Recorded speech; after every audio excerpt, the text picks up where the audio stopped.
Parce que tout ce qu'on subit aujourd'hui, il est aussi parmi les auteurs. Merci. Parce que Macron devrait directement condamner les Rwandais, parler aussi comme ça pour les Rwandais.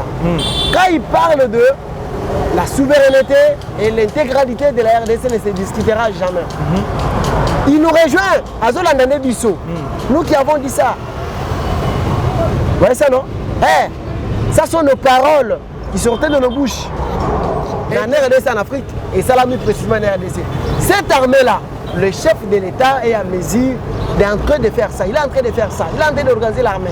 Actuellement, l'armée, on ne peut pas parler encore. Il y a Bandoki Wanate. On ne peut pas parler des Rwandais dans l'armée congolaise. Attendez, on ne parlera jamais des Rwandais dans l'armée congolaise. Vous voyez bien très bien que l'armée n'a pas infiltré. L'armée n'a pas Rwandais. Les Akina ba Burundais bazanga na kati, ba Ougandais bazanga na kati. Mais aujourd'hui, les cas qui attestent. On a détecté tous les FRDC au bazanga na kati. Bakena ko détecté bango. Tout le monde, les Rwandais sont déjà décampés les milliers. Ils ne sont plus encore là. Je l'assure et je l'assume. Bazar sous souté. Les noms sont qui armée wana ekaka. Mais en RDC en Afrique et ça l'a mis précisément en RDC. Cette armée là, le chef de l'État est à mesure en train de faire ça. Il est en train de faire ça. Il est en train d'organiser l'armée. Actuellement, l'armée, on ne peut pas parler encore. Il y a Bandoki Wanate. On ne peut pas parler des Rwandais dans l'armée congolaise. Attendez, on ne parlera jamais des Rwandais dans l'armée congolaise. Vous voyez bien très bien que l'armée n'a pas infiltré. L'armée n'a pas Rwandais. Les Akina ba Burundais bazanga na kati, ba Ougandais bazanga na kati. Mais aujourd'hui, les cas qui attestent. On a détecté tous les FRDC au bazar na kati. Bakena ko détecté bango. Tout le monde, les Rwandais sont déjà décampés les milliers. Ils ne sont plus encore là. Je l'assure et je l'assume. Bazar sous souté. Les noms sont qui armée wana ekaka. Bokoto fidèle internaute de Congo Africa Télévision mbote na bino bandeko balandi nyonso bozalaka wana mpona kolanda biso na confiance pe fidélité opesaka biso de près et de loin mpona koyoka biso po ekoloba oyo nini tolobaka mpona mboka na biso la République démocratique du Congo bosimba ete baactualité ekoleka ekotungisa oyo ekodéranger pendant plus de 32 ans au bitumba est ekosila te ekocontinue massacre ekocontinue toujours kosala ma est mboka na biso bamama bakokufa mais tokomona bagrande personnalité bakotia makolo na mboka mais rien ne change il appuie moko te kosala mpona ete bitumba est esila yango moi toponelaka bino différentes personnes mpona kosola na bango kopesa bongo ezali idée ya malamu mpona bango kobikisa oyo ezali ekolo Congo mpona bakongomani bavivre oyo ezali mboka na bango na ndenge ya kimia na ndenge ya limemia na ndenge ya calme yango moi tokosola lelo nandeko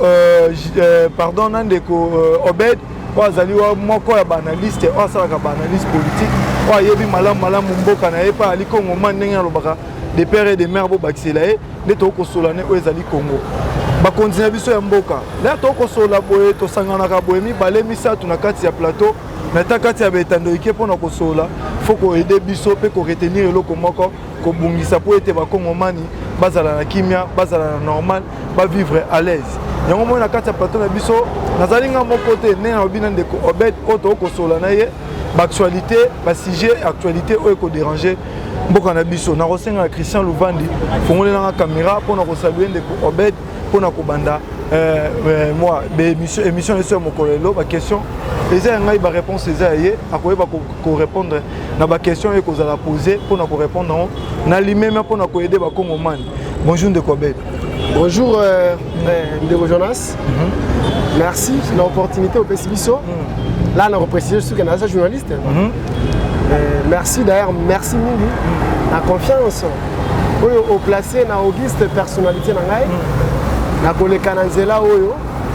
On a fait un éclairage sur certaines questions liées à déroulement de Mboka Nabiso. N'est-ce Mboka Izotambola.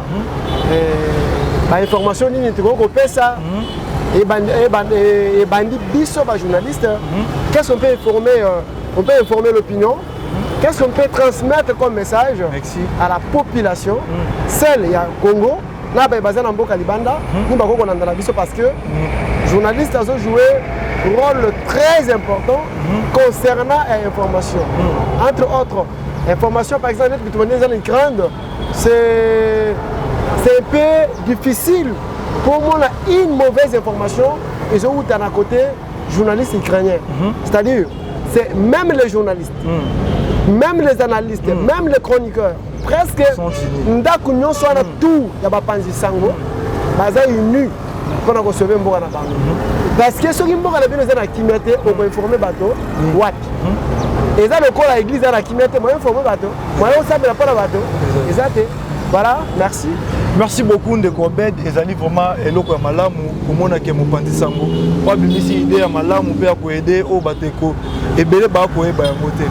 Tokobanana na mwana mboka Martin Fayulu o alobaki lobi asangisaki ba Congomani ba Congolais pour libérer Congolais, asangisaki ba Congolais na part na ye pona ko pesa bango message o pona ko bima bongo na o etali nzela pona ko luka o ezali victoire ya est na biso ba massacre wana esila.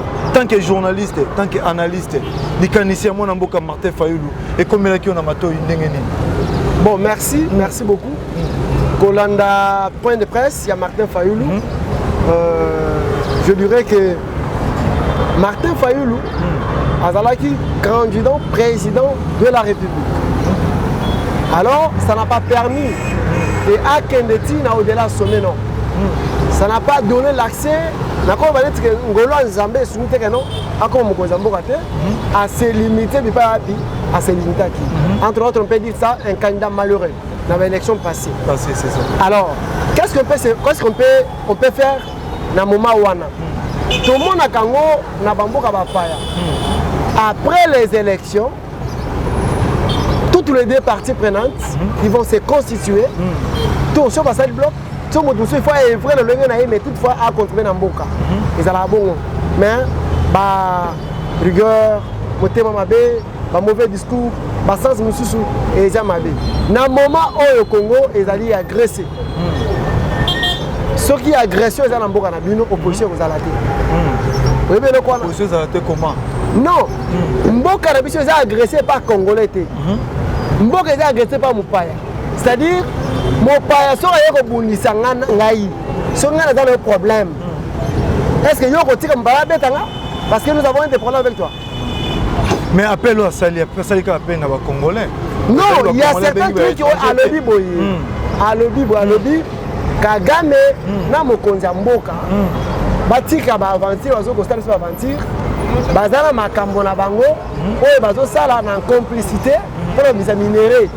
Il y a Congo. C'est maintenant si cette occasion que ce n'est pas le moment de faire l'opposition à Mboka. J'ai dit ce n'est pas le moment. Le moment est alité pour faire l'opposition à Mboka. Actuellement, le pays est agressé par les Rwandais. C'est tout le monde qui doit conformément condamner l'agression rwandaise. Ils allaient sous couvert de M23. Ils ignorent que M23 est rwandais.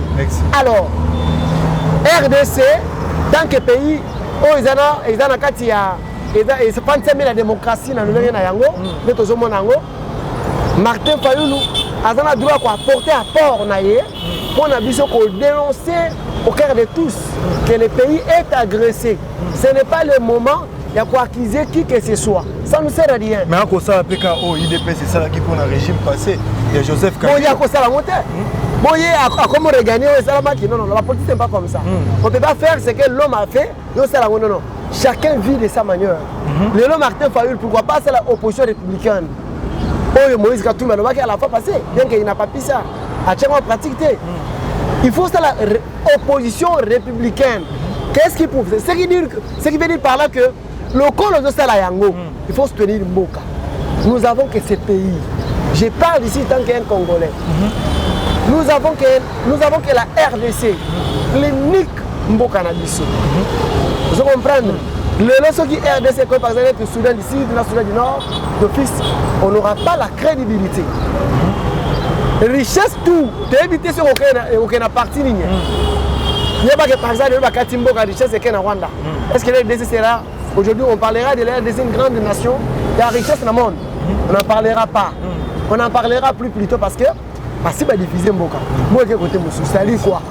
Le moment est arrivé à que le col là bas va sommet, se prendre on a l'ix à dénoncer officiellement que la RDC est agressée par les Rwandais, qui est notre ennemi, le premier ennemi de cette nation. Alors c'est nous tous, nous devons juste contenancer Pour dénoncer ce qu'on a sens non sort. Na ne na ko dénoncer ngo boye. Na ne pe na ko dénoncer sur le na sim par exemple na leki na TV5 Monde, na leki na France 24. Donc nous avons plusieurs mécanismes au sala yango. Ce n'est pas l'état de faire l'opposition, ce n'est pas l'état de parler n'importe quoi. Le pays est agressé. Tous nous devons se mobiliser comme un seul homme, dénoncer ensemble, condamner ensemble ce qui se passe dans l'est du pays et renforcer nos capacités, donner les pistes de solutions, armer la biso, parce que nous on n'est pas les gouvernants. Nous sommes juste les gens qui proposent, comme si les députés. On est en train de proposer. Alors quand on propose comme ça, et les gouvernants, pour mettre en pratique, pour être solution, c'est l'ini. Et mon nana, nous sommes une population. Donc vous êtes contre les quoi, Maloba? Oui, oui, s'il a dit, s'il continue à appuyer les forces armées, s'il continue à condamner dans un sens normal l'agression rwandaise, mais s'il perd n'importe quoi, ça ne m'intéresse pas parce que ici je ne suis pas dans la politique. Je ne suis pas vraiment dans des cas. Mais quand même, il y a des points au Monique qui sont nécessaires. Et c'est là qu'il y a le bâton qui est moi dans mon le temps où Martin Fayoulou a condamné Kabitumba Est, j'applaudis. J'applaudis. Ma pote a Ramabo. Merci. Pourquoi pas ne pas applaudir? Au Moni, je viens de rappeler encore. Congo, ils ont Mboka Moko. Congo, ils ont Brazzaville. Congo, ils ont Rwanda. Congo, ils ont Gabon. Congo, ils ont Sud-Afrique. Mais le Congo, c'est le Congo. C'est un pays qui restera un et indivisible. On ne peut pas diviser ces pays. Alors, avant, il y a les calibosses à caméra dans l'équipe. Mais premier mot, bien qu'il y ait un banda qui n'a rien noté, mais je dirais ceci, force, forces armées de la République, il y a un front, un moment où il y a une sécurité à ma casa pour nous protéger, j'ai dit courage, on est ensemble. Courage, on est ensemble, c'est bien d'encourager notre FARDC parce que Bako Bunda, Bako Koufa pour Nekolo Ezali, Kongo Nanga, Nayo po Ekabwanate. Mais comme on a motomoko à cause de $100,000 ou à Betani Makofi, mais ba Obali na Este, Basina Bango Anabana Bako souffrir. Comment Bako za motivé, Yako Luka Kosi, sa guerre Ezali à Este, Yambo Kanabiso. Comment na Congo tu as un problème. Tu comprends? Laisse-moi te dire, on a un problème. Quel problème? C'est quoi le problème? Le problème est Ali. Au moins, la situation interne de FARDC concernant la vie na bango kana ba bikela kawana. Eza na ba bambo na ba mafuta ka bango. Eza na ba osala. Nous les civils, nous ne pouvons pas savoir. Faut à l'interne. Oui, faut à l'interne. FARDC ba zaka mbongo. Kaka mbongo ba futa ka bango wana. Ils prennent d'argent. Mais leurs enfants souffrent. Non, ils ne souffrent pas. Leurs maris souffrent. Non, le problème c'est quoi? Tu t'es engagé pour sauver la nation. Vous voyez? Mais on a ta passe. Accepte ça, c'est ton service. Aujourd'hui, tu es journaliste. Tu es devant la caméra. On est en train de parler pour ce pays. Pourquoi tu es obligé de faire ta mission? Mais je pars pour le pays. On ne m'a rien donné, pas pour ces pays. Mais, à ta pona, il faut foutre, à l'époque, il y a une grande différence. Maintenant, qu'est-ce qui fait? Il y a une grande différence. FARDC a bien équipé dans Marambouetali, mon solo financement. Mais là, on est aussi toujours. Récupération, c'est récupération. Non, récupération. Récupération, dévoilé. Non, on a vu. Récupération, j'espère que les Congolais ne vont pas avoir des informations fiables. Surtout Bitumba. Mettre la position. Il y a position actuellement où il y a armée, la position s'est positionnée. Il faut qu'on ait des informations fiables. Maintenant, les sources sont certifiées. Parce qu'actuellement, les M23 sont forts dans l'information. On va bien dans l'information, il y a seconde main. Ça n'a pas de sens en journalisme. Ça n'a pas de sens. Donc, vous devez vous conforter dans l'information je dis. Si vous avez un média officialité, vous avez un niveau de gouvernement. C'est le gouvernement qui a le monopole de donner des bonnes informations fiables concernant les FARDC qui sont au front. Quand on a l'information sur Facebook, il y a Twitter, WhatsApp, partout. Ça n'a rien à voir.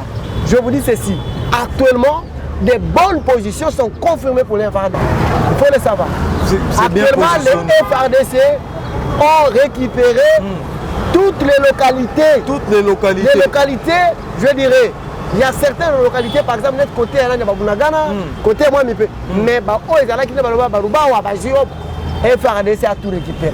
Et ils ont Maboko, il y a des soldats congolais,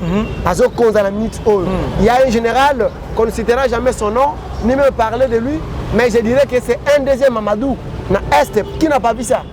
Bon, mon qui porte-parole, il y en a un Sokolade, Ndika Kaiko, il en a parlé. Il en a dit qu'on ne veut pas parler de lui. Parce qu'on ne peut pas dénoncer un guerrier. On ne peut pas parler en plus pour un guerrier. Parce qu'un guerrier, lorsqu'il parle, lorsqu'il fait ses. Tant on s'en sert en ailleurs, au Makebino Boloba, ça fait mal. On a parlé de Mamadou, Mamadou a où mérité. Deuxième Mamadou, bien dit, on dit deuxième Mamadou parce que Mamadou a là qui Mokonzo a linga qui soldat a linga qui mbokanaye. Voilà. Qui déterminé pour pouvoir l'embokanaye. Mais chose grave, Mamadou a koufa parce que à comment qui na limite ou esengela ita comme selon ba accord au bambula matin ina biso ba ko signaka ti emema Mamadou na liwa. Est-ce que moto azali na bâton o ali na nzete ya komema FARDC pour na bitumba to gagner bitumba o wana est-ce que ko arriver là était bon na ba accord eza toujours entre Rwanda RDC pour na mambotali est-ce que nazo trop mutuna moko yo la kala o baki expliquer yango mais nazo expliquer na non permettez il y a aussi certaines réponses pourquoi peut s'engager merci il y a ceci est-ce que na kala o baki ke Rwanda na bando agresser biso est-ce que ozala qui na pouvoir ya koloba ngo tana nzela caméra bolobi que non biso toza agressé par Rwandais c'est ko kufina poko te na éviter ce qu'on répond ngai mais je vous dis ceci à l'époque la RDC n'était pas prête de dire que si nous sommes menacés c'est le Rwanda non il parlait de M23 il parlait de M23 il parlait de M23 il parlait de FDLR il parlait des ADF mais le M23 c'est déjà Rwanda non il parlait est-ce que M23 va le rater pas Rwanda il n'y est non il n'y là baba Willy Ngoma il n'y pendant il y a à l'époque c'est-à-dire quoi à l'époque il y avait vous savez Mamadou ne comprenait pas la politique il comprenait la politique on va utiliser ça bango ba yebaki ni basalaki mais il n'a pas pu supporter la souffrance de la population. Vous voyez ça? C'est un héros. L'héros Mokonza Mboka, le Kola Sandima qui est Congo est allé agressé par les Rwandais. Après ça. Est-ce que le commandant suprême a se plaindre, il s'imposer dans ma bouteille? Mais il s'impose déjà. Est-ce que le commandant suprême a il s'impose, non. Il s'impose, mais comprenez, c'est la politique. Mais le président de la République a dit que non, non, le chef de l'État a dit ceci. La guerre qui se pose à l'est du pays, Kagame ne le remportera à jamais. Vous savez ça? C'est une réponse. Ça prouve qu'il est déterminé derrière les FARDC. En attendant, parce que là, au monde RDC a besoin de l'armée. Batika qui a un école en école en ZT. Moi, tout qui est dans la saison, maintenant, mon cousin, par rapport à il faut tout les cabongotés, il faut tout armée Nabiso, ils avaient Koufoua, ils avaient qui infiltré. Armée Nabiso, ils avaient qui. Il n'avait pas de matériel de guerre. Il n'y avait pas de quoi que ce soit. Comme on peut parler d'une armée forte. Bien que l'armée Nabiso, ils avaient qui bitumani et Bundaki. Il n'y avait rien. Maintenant, les hommes Kozambo, Kazo Bundake, armée comme Adine.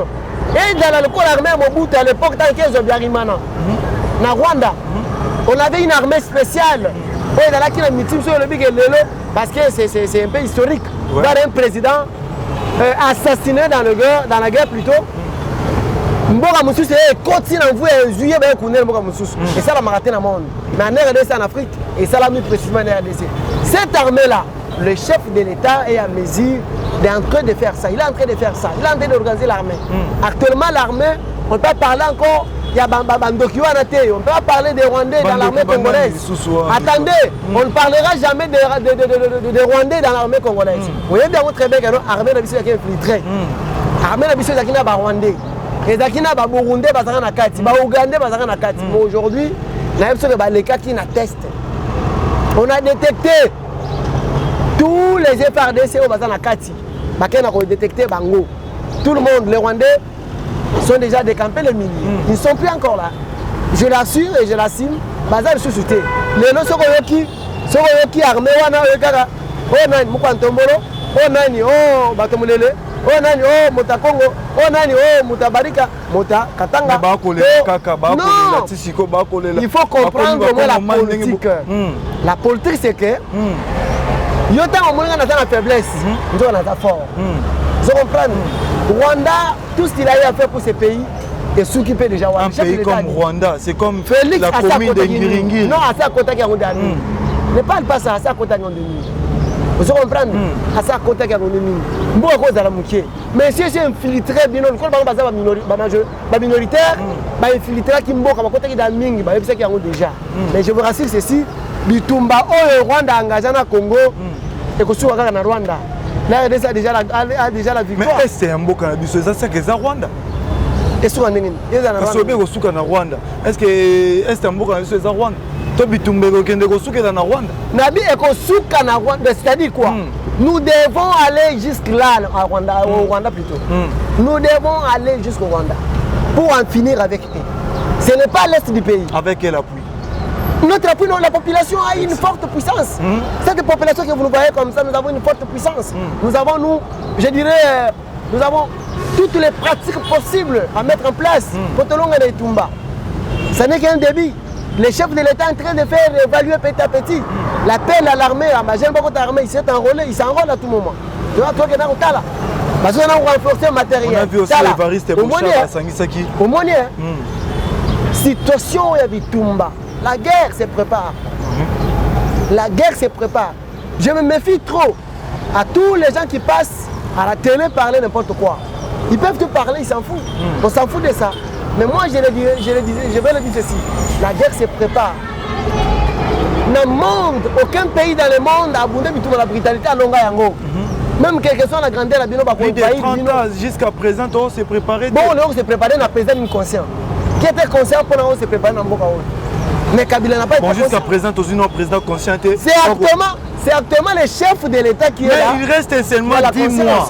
Pour que ça 5 ans, pour te dire que nous avons maponomi, et que ça moto mosusu. C'est que dans 4 ans, ça a été. Pendant que le pays est agressé, il y a un tout le banane makambo ou agression il y a Rwanda contre la RDC mais au tellement makambo élection yo tika ngona mo panzi tout ça comment ça donc tu sais qu'on peut retenir qu'il n'y a pas l'élection non non non il n'y a pas élection 2023 non ne faut pas parler de ça. Alors, ça c'est une question démocratique dont les chefs de l'État et ses membres du gouvernement travaillent d'arrache-pied pour être élection et ça là. Mais quant à cette situation, tout le monde pour la Rwanda parce que nous sommes menés. Il y a par exemple, il y a tu sais qu'il y a certaines localités du côté. Ça sera votre discours de dire aux Congolais que non, il n'y a pas moyen qu'on puisse partir. Ouais. Pas mon discours. Le discours. Le constat est populaire. De pouvoir en place. J'ai dit ceci. Le constat est populaire. Le constat est majoritaire. C'est tout le monde qui est au courant de tout ce qui se passe aujourd'hui. Actuellement, là, l'Ukraine... Mais ce n'est pas à Kinshasa quand même. C'est pas à Kinshasa. L'élection passée, les acquis de la province Moko Basara qui vote, mais président de la République Abimaki.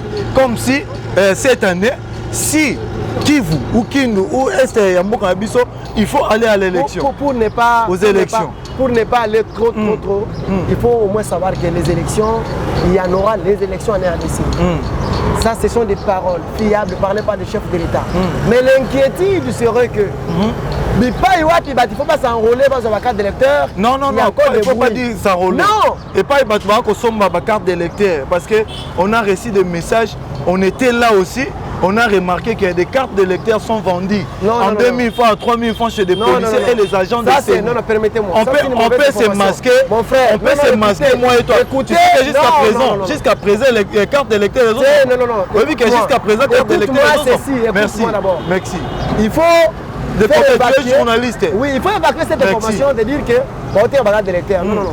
Évacuer cette information n'est pas fiable. Maintenant, quand tu payes 2000 francs pour avoir carte d'électeur, ce n'est pas vendu. Non, ça ce n'est pas une information. Ça, l'information qui nous concerne ici, c'est autrement. Je ne peux pas dire que en RDC, avec un gouvernement tu as soulevé les problèmes des cartes d'électeurs. Par rapport au problème, ils allaient lui prendre la carte d'électeur parce que au moment qui récemment a un problème. Pour la il y a y a Seni, qui pour faire enrôler les gens, il y a eu des problèmes. Quand on voit qu'ils vont s'enrôler, mais des Nyamulenge sont des Congolais. Non, il ne faut pas parler de ça. Non, le président ce n'est pas le président qui avait dit ça. Maintenant, c'est qui? Vous voulez dire que c'est chef de l'État? Il a pratiqué ce qu'il a. Il a trouvé à Mikanda dans Mesa. C'est ça, je dis. Il y a il y a le bâti à côté. Il a écouté Mikanda dans Mesa. Mais les Nyamulenge là, ce ne sont pas des Congolais. Ce sont des Congolais. Non. Les gars, ce n'est pas des Congolais. Mais ce sont la plupart des gens au bas qui ont massacré Estambo Cannabis. Ce sont des Nyamulenge. Si même vous arrivez à Côte d'Ivoire ici, auquel la Côte d'Ivoire a, vous verrez que il y a des Congolais qui sont Burkinabé, Balongwa, Bakenda Kuna. Bafana pe bazana ba yebele ba Burkinabé. Na bibo na Côte d'Ivoire. Si les minutes comme na Côte d'Ivoire, oketa ba boite. Okuta ke massacrer pour est-ce que ozala ngana malamu? Na minute oyo neto zana yawa. Si oketa na Côte d'Ivoire awa. Okometa ba boite ba vina bango atana ba Yamoussoukro, atana ba mboka na bango na vous verrez que et après na Burkinabé, ba Nigériens, ba Fanda boye, ba Sala, ba Oumela, ba comment pena ba Toka, ba bien banque ce sont des Nigériens. C'est-à-dire ce sont les venants. Mais pas massacrer. Pas massacrer bangote, mais ce n'est pas ça. Pourquoi nous ici, bateau topé ça qui bango? Mais je vous rappelle bien que Bayaki petit. Bon temps Bayaki bon yo comme ça ba Congolais maman. Bon on a évité ce qu'on va Congolais mais moi je sais que non. Dans tous les pays du monde, les fêtes ça va les venants Bayaki bazan ici on par exemple ici ba Fanda qui bitumbala qui est belé. Bongo balongo ba yé pour ba Fanda wana. Le corps ba yé pour ba Fanda wana, le gouvernement est censé dépendre. Moi c'est moi ba Fanda bango, ça c'est nourrir.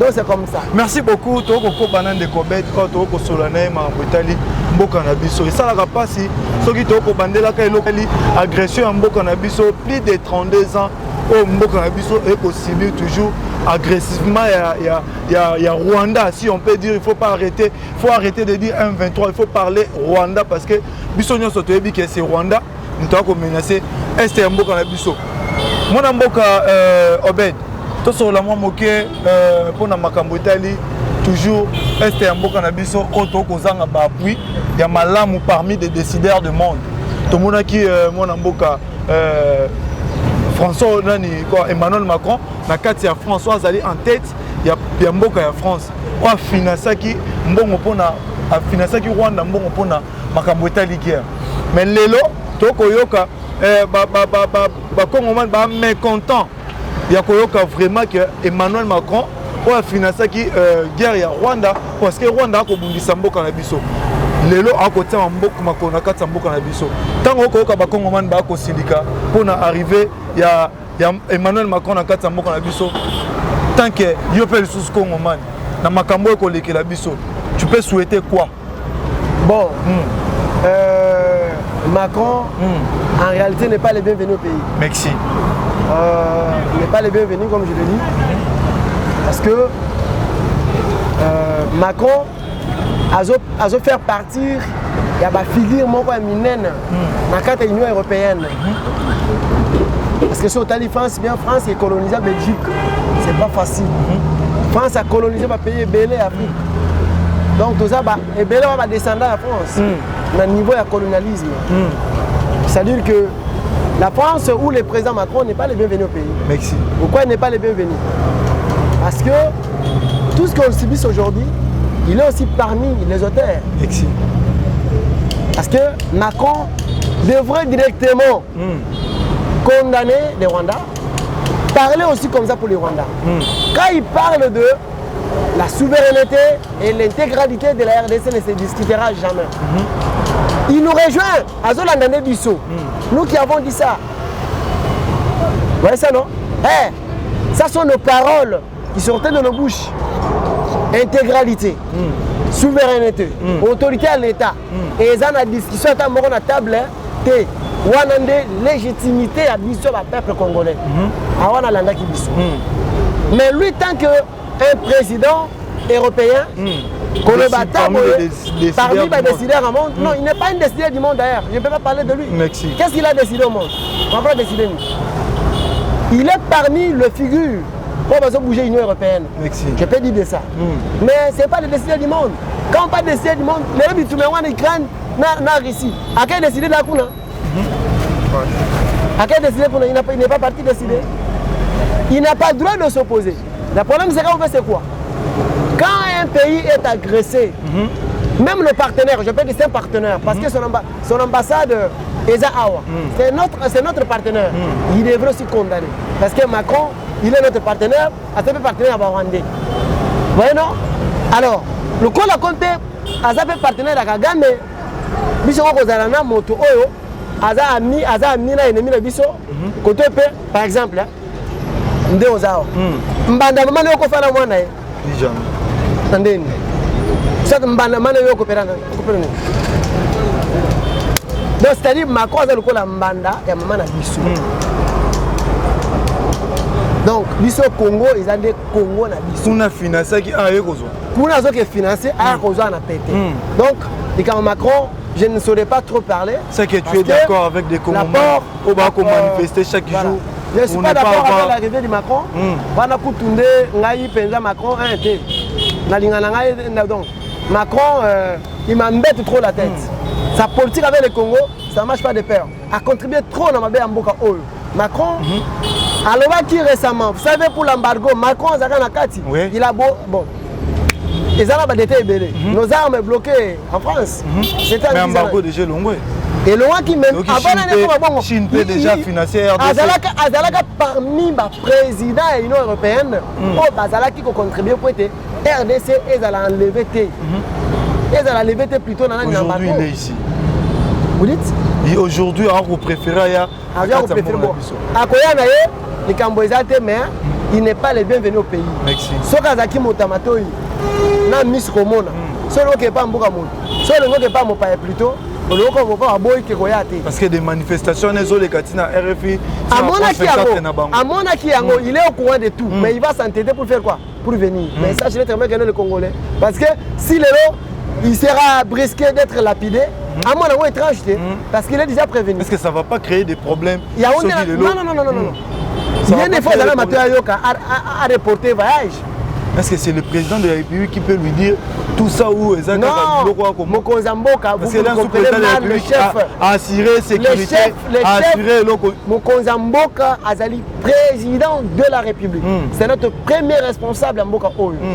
Il ne doit plus agir comme nous autres là. Merci. Nous on peut tout agir, mais pas lui. Lui a sa façon d'agir. À cause de ce petit. C'est pour cela que il fallait ça lapidé. Non, parce que. Mais il paraîtrait IDPS, Neto Koyoka. Moi, je ne saurais pas préciser que le baquet, les IDPS, non. Moi, je suis allé dans l'enquête en tant que journaliste. Je menais mes investigations. Je n'ai pas trouvé ça. Alors, comment est-ce que je vais dire ici? Non, moi, je n'ai pas dit ça. Mais dans le moment où ils ont le c'est l'UDPS. Contre-carré. Merci. Problème. Pour salir parti présidentiel, il y a un problème. Donc, parce que politique. Moi, je parle de la politique, je soutiens ceux qui font bien. Merci. Je me limite là. Aucun de Konanga, président de CENI, il y a ma ponomie au Tigolé. Aucun qui va proposer à l'Obaki. Nayokaki. Oyokaki en Monengeni, toi, il s'appelle Bakongomani. Bon, à l'obi vérité, toi, Azolo Baka pour Aloba. Parce que les qui est moto alaki na makambu na maboko, alobi o ezalaki esengeli yaki aloba. Ton ndima nini, peto boya nini. Vérité na koko loba wana. Nanga na pas la vérité de dire. Mais azalaki président, azalaki chef, ya mapona ngo ezali commission indépendante. Azalaki ndemo kamina yango. Non, Nanga c'est je dirais c'était un arbitre. A sifflé un match na Bandetino Souka. Il a fait son travail, c'est fini. Arbitre pas il nous a donné. Tout le monde a corrompu. Il nous a donné de meilleurs résultats. Donc c'est ça, c'est qu'on peut contenter ça. Mais il a néanti de tout ça. Non, il n'a rien. Qu'est-ce qu'il a dit? Alobi, ceux qui appellent ça, qui ont appelé ça, qui moi Namboka, le président de la République, pouvoir wana pona ko boya makile tang. Etanga na ndeko. Allez, on appelle ça Sadari. Bon, là je ne sais pas. Ça t'allais à la personne, je ne sais pas Kabila. Parce que hormis les chefs de l'État, moto tout, Congolais. C'est-à-dire on donne à celui qui gagne. Merci. On dit que les meilleurs gagnent. Les résultats ont été admis. La moto va Pesaka, c'est fini, il n'y a pas de débat. il ne peut pas nous parler de quoi que ce soit. Nanga n'est pas un modèle. Nanga n'a pas une leçon à nous donner, nous, l'acteur de génération. Vous voyez ça, non? Il se mêle pour créer des partis politiques. Avenir des partis politiques. Quel est le projet? C'est ça le problème. Le RDC, c'est le roman encore. En RDC, il y a un problème. Là, je donne raison à Mobutu. Merci. Qui a interdit tous les partis politiques. École Boko. École Moko, parti d'État Moko. Aujourd'hui, Montalamou qui a la libre pas créer parti politique, il donne de l'argent aux gens parce qu'il y a Sagibaki. Ça commence Hong Kong. Asbel. Asbel, c'est comme une fondation. C'est ça. Alors, la population, actuellement, c'est comme si elle ne connaît pas ses droits. Merci. Vous voyez, non? Parce qu'elle devient comme si un vent. Côté Ekende et Kei. Est-ce que Nanga, il dit, n'a commis député, il se proclame d'un président, d'un candidat président de la République aux prochaines élections. Mais c'est trop amer. Bon, moi, je ne suis pas le président. Quand vous nous dites devenir le président, quels sont vos projets? Dans vos provinces respectives, qu'est-ce que vous avez fait? Le pays n'est RDC. Qu'est-ce que tu as déjà investi? Au Staline Namboka. Tout là, on a quitté, mais tout là, on a token. Mon frère, comptez-moi pas. Si vous dites une personne passe ici, je suis député. Mais vous nous dites toujours qu'on va député. On va député. C'est quoi ton projet? On va député pour ce moment, on a la laisse. Alors, quel est l'apport que vous avez construit à la population? Merci beaucoup. On va clôturer pour parler de Lualaba. Qu'est-ce vide de Lualaba? Vous êtes journaliste et j'espère que vous êtes aussi informé dans Marambo Koleka Lualaba. Qu'est-ce qu'il y a bon à l'État dans Lualaba vide? Pendant que tu as cité comme maman gouverneur en tant que ako kabamon tant onyoso mais ba ko vérifier que c'est l'état poche vide et le koni ne koleka na wana na information te ndeko za information te wana na ko kota ngo mingi te na yebi ke ba congolais ne bazala wana so muta osala musala malamu ba mone moto mabe so muta osala bien musala na ye conformément ndenge sengeli ye azaka moto mabe ba benga moto malamu. C'est ça le problème. Nous les Congolais nous avons un problème dans nos têtes. Nous devons d'abord se faire traiter dans nos têtes là. Tout le monde a une débilité, normal. Cette maman-là, en passant comme ça, je trouve qu'elle travaille mieux. Elle peut être la première dame, ou soit bien la première dame, la gouverneur. Elle